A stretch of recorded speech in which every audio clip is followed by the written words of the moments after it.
Hi friends, আজ আবার একটা বেবি ফুড রেসিপি নিয়ে তোমাদের সাথে চলে এসেছি। তো চলো রেসিপিটা শুরু করা যাক।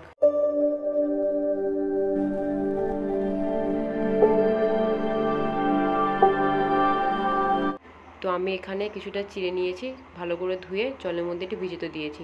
আর একটা আপেল নিয়েছি, আপেলটা আমি গ্রেটারের মধ্যে গ্রেট করে নেব।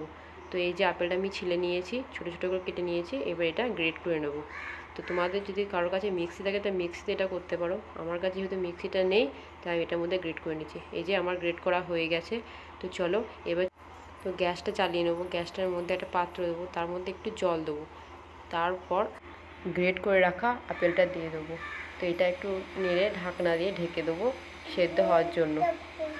ফিরছে সেদ্ধ হওয়ার পর। আর এদিকে ভিজিয়ে রাখা চিড়েটা আমার নরম হয়ে গেছে, এটা হাতে করে একটু ম্যাশ করে নেবো। তাহলে এবার এদিকে এটা সেদ্ধ হয়ে গেছে, এটার মধ্যে চিড়েটা দিয়ে দেবো। তারপর একটু নেড়ে আবার ঢাকনা দিয়ে ঢেকে দেবো একটু সেদ্ধ হওয়ার জন্য। তোমরা তোমার যেরকম বাচ্চারা খাবে সেরকমভাবে করে নেবে।